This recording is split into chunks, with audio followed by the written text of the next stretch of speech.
AAA West Virginia State High School basketball champions, Shady Spring High School head coach Ronnie Olson, players Ammar Maxwell, Jack Williams, and Jalon Bailey. Ronnie, a few comments on the game, and then we'll field questions. Oh my gosh, it feels great to be state champions.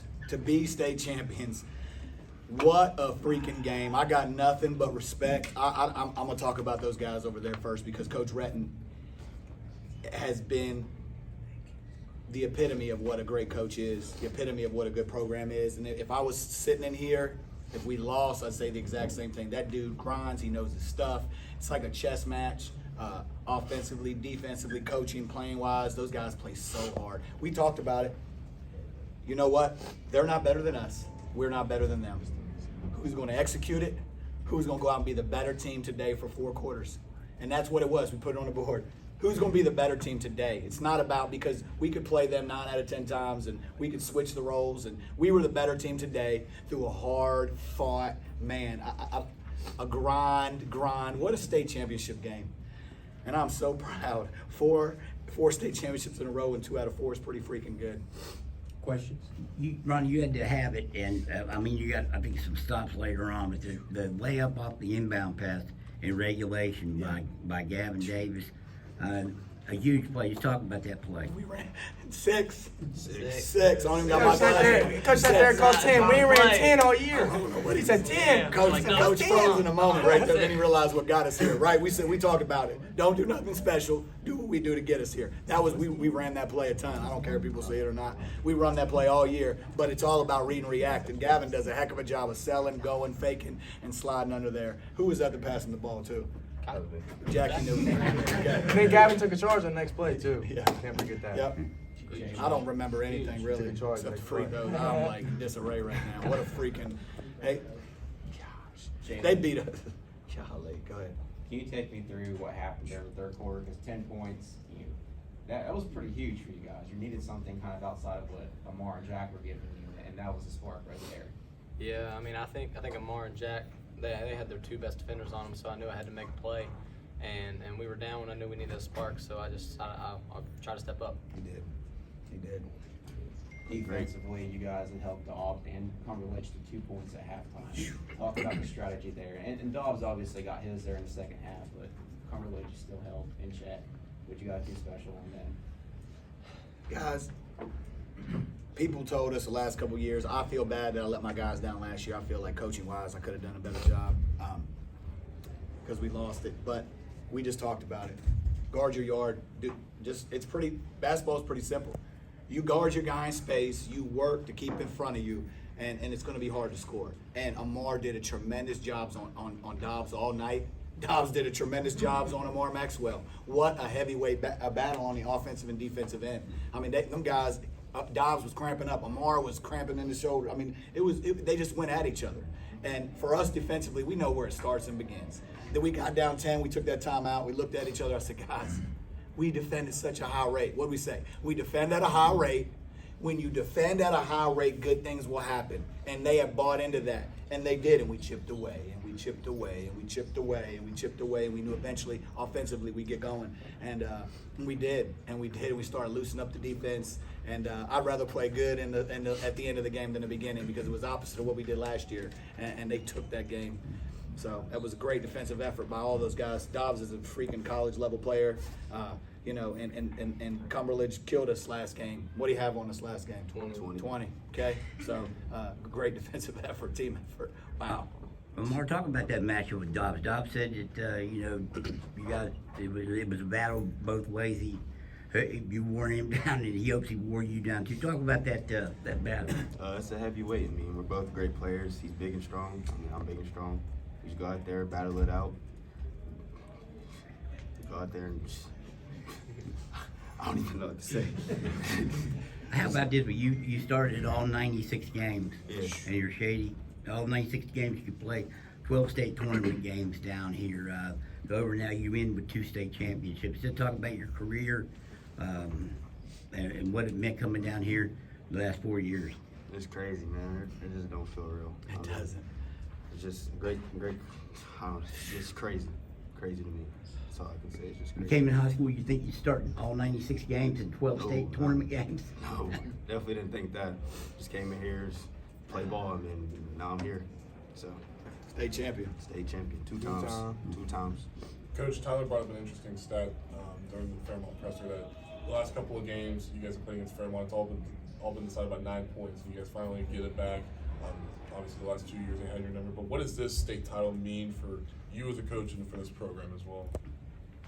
Cement, concrete. Cement, concrete. That's what holds the program together. Foundation. This is foundation. Because you win one.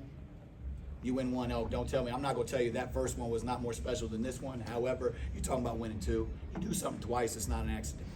And our program, I can't tell you how many sleepless nights I've had losing 2 straight championships as a coach for hurting for those guys that have walked out the door. And I promised myself I was going to do everything I could as a coach, and I talked to my coaches, and we were not going to let it be on us this year. And all I ask is for complete buy-in from all those guys. And we felt like we let some out. But 2 state championships in 4 years for a little itty-bitty county back behind Beckley. And if any of y'all ever been to Shady Spring, it's nothing. You started a red light down there in Beaver, there's a Kroger. You come all the way back through, you pass a golf course, you pass a little pit road, mom and pop stores, and then you're in the middle of an unincorporated area they call Cool Ridge Gent. That's the name of our place. Okay, because we don't forget where we come from, and our community doesn't forget where we come from because they support us. And to have 2, and to have look up in those stands and see our freaking community up there, the people 60, 70 years old, still not losing faith in me, losing faith in the players, because I let us off the hook, man. We could have won 2 state championships. I might have kept us from that, but they stood by us. We vindicated it, tore it off today. We won a state championship. And all those packed gyms they've done for us. We haven't lost a home game in 5 years. 5 years because of our community support. And you guys did it tonight, man. I've got nothing. This is amazing. I'm so proud of these guys in our community. Ronnie, Ammar bowed out early in the overtime. Yeah. You talked about these guys having to step up all season, and they did again. Talking about their resolve there, and to not lose. I think went to the line, maybe missed 1 free throw. We did it. Ammar, we've taken him out the last couple weeks. Ammar was upset, and rightfully so, when he found out. He looked at me. He was almost in tears, weren't you, son? And I said, son, what'd I say to you? I got you. We're going to win this state championship. I looked right at him. I said, son, we are going to win this state championship. I said, Jackie got you. Jalon got you. Gavin got you. Kai got you. Brody got you. Brady got you. We got you. And they took it. And they took it. What a freaking grind. What a state championship. I can't wait to watch it again. It's hurt me to watch those games the last 2 years, but we've learned from them. And we sat in my hotel room. Me and Coach Radford, we might as well have been in the same bed together, just breaking down. We talked about a transition. What an excellent job they did. That team is magnificent in transition. I would love to see how many transition buckets they didn't get that weren't off our turnovers. But what a fantastic job. We talked about not backpedaling, turning and going, and they did a heck of a job on that. So, Hey, Jack, can you take us through your mentality when you stepped up to the line there? You're up by 1, obviously, so, 1 makes it a 2-point game, but 2 kind of changes the complexion of things, and you guys go 9 of 10 as a team at the line, and Jalon obviously more than did his part. Just a pretty valuable lesson, I thought, on the importance of foul shooting. I mean, I know if I go up there and make both, it pushes it to a 3-point game, and I mean, we knew the game plan. It was Fairmont typically doesn't shoot the ball real well, so I mean, it's a lot easier to defend the 3 than an Andre Grant running full speed at you going downhill. I mean, it's a lot easier for us to block out and get a rebound off a 3 than it is off a drive downhill layup. So getting that extra one was pretty important to me. Ronnie, what was going through your mind when Andre Grant released the shot at the end of regulation? not again. Not again. Because I felt like, listen, I know y'all local, you guys know, I say I don't run from, I run from nothing. And you got to have a chip. Not again. Because I saw that, I felt like I was with the ball and I was blowing in the air at it so it would go off. But Andre Grant, I want to talk about him for a second real quick because that kid is a menace. We felt like, man, he's a college elite level defender, and he made it hard on us. And that kid I told that kid, we put him on the board. He's a phenomenal basketball player. He's very underrated, and he did a heck of a job on us. But when that ball went in the air, I said, please, you're not going to do it to me. And they missed it. We rebounded, and it was euphoric. It was awesome. 2 out of 4 state championships, and they won it, and they took it. 4 out of 5 new starters, 6 out of 7 guys that played have never stepped foot and played meaningful minutes on this floor. What a group. Nothing to do with me. Those guys, they just go get it. Basketball is basketball. I thought the most important play of the game came with 2 seconds left. They get the turnover, and it looks like they have a shot at a layup, and you come and you cover and knock it out of bounds. Take me through what you see in that sequence. Woo, I forgot about I that. mean, I couldn't it's see it. just like, it's just a reaction. I mean, it's just, you see him, you see Dobbs under the rim, and you know Grant's going to run the ball, because if he gets it there, it's a bucket. And I mean, I know if he catches it, there's not much I can do with him down there if he gets that low, so I know I couldn't let him catch the ball. So.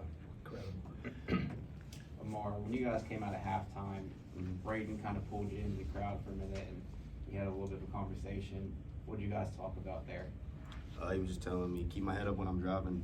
Don't go away from the contact. He just telling me, play my game, do me, do what I need to do to win us this game. He did it. Ammar, Third straight back and forth heavyweight fight with Fairmont Senior in this game. Obviously, the first 2 didn't go your way. Where did the resolve come from to chip away at the deficit in regulation and then take over in overtime? The patience and the patience of this team has grown like exponentially throughout the season, and we've talked about showing patience because we're patient on the defensive end, but we've got to be patient on the offensive end too. And they did that, and that's, you saw some of those sets down the end of the game where we did some clear outs, we did a couple false movements, and we got them moving a little bit, and then Ammar was able to go downhill, hit a couple big threes in the corner off some flare screens, and they just executed, and that's patience. That's a very, very good trait of a good team, because you think about that. Everybody in the building is all caught up in a score. These guys are out there executing, high school young men, 16, 17, 18 years old, executing sets that we have ran all year to win a state championship against a team that's only lost, probably 3 games in 3 years or something like that. So that was phenomenal to see them guys do. That was a work of art on their part. You took your penultimate timeout there with only 6 minutes to go. Kind of felt like you had to have a lot of trust to just have one for this final. So talk about what you saw with the kids that, hey, I feel like I can take this and just manage with one timeout the rest of the way with the big chest beats. Trust, because I felt like I had trust in them. You know, you want to have timeouts if you get in a held ball situation, and I actually, there was a point where Jalon got in trouble there on the top where I thought I only had one, I was going to call a time. Did we have any when you got the ball taken on the top? I can't remember. But no. But I wish I could have taken it with me, but I felt like I needed to regroup the guys, talk about what they were doing on the offensive end. We at halftime, we talked about those guys don't help a lot. So we started setting some screens, setting some false things there, and we were able to go downhill on it. But I felt like we gathered them together. One more time I was going to get it, and ever since then, they played on their own. It's about them, because you can't be out there like flag football when you walk out in the huddle and tell the kids where to go and line them up. They've got to win it themselves, and they took it, and they won that state championship, not me. For any of the players, when you guys walk out onto the floor for overtime, what is going through your mind? Just so you guys huddle up, what are you guys talking about? Be honest. That's crazy. It was just win the game, really. I mean, I can't lose another one, so. We knew we had to sit down on defense to get some stops, turn them into some buckets. That's all I was thinking was win, really. It's crazy. Ammar, another conversation you had, I mean, Tyler mentioned the moment with Braden, but afterwards, after the game, once the final buzzer goes off, a really empowering moment between you and your family. What was that like for you, just to kind of share that moment with them and kind of share that moment with your mom as well? Because I know you and your mother really had a really powerful moment there at the end. Just like It's great. I mean, I love my family, my mom and dad, all of my family. It's just great to share that moment with them, especially this moment. We've been waiting all year, you know. Just finally got it. It's great to celebrate it with them, for sure. How did you weather the 10-0 run? Because it looked like it was teetering at that point. They were speeding things up, and they were taking control of the game. You know, I'm not going to lie. We took a timeout, and you know, our guys, we were a little concerned. But I said, guys, look at me. Look at me. We are the best defensive team in the state of West Virginia. And we said it consistently, guys, we're going to get stops. All of those points, I would love to chart them. I know you're going to chart them, Coach. how many came off our own turnovers. It wasn't anything that, now they're a great defensive team, but it wasn't anything that I felt like they were doing. We were kind of pressing, and we were a little nervous. 4 out of 5, like I said, 6 out of 7 guys that play, and they were a little nervous, okay, and that's okay. Then we started getting the flow of the game, and 10 was a 10. 10 became 8. 8 became 10. 10 became 5. 5 became 3. 3 became 6. Before you know it, we're tied up. And I saw that glimmer in their eye. Man, I saw them. They just were all. I had Gavin. I had those guys over there. He's hurt. Put me back in. You know, Brody came in, played some big minutes when Gavin was down. I mean, you guys out here rebounding. Brady Johnston, first time he's ever even played. I mean, it's a big part of the. You know, I mean, look at these guys are crying because they're so happy. 7 points we held Fairmont Senior to in the second quarter. That's what it was about. 7 points. That's incredible. And 6 in overtime. So that's pretty awesome. That's the difference in that second quarter. You know where the difference have been the last 2 times we've lost? In that second quarter. That's where they've got us on the second quarter the last couple of years, and we were able to take advantage of that. Building off of that, it looked like you guys were kind of running the slush man zone there in the second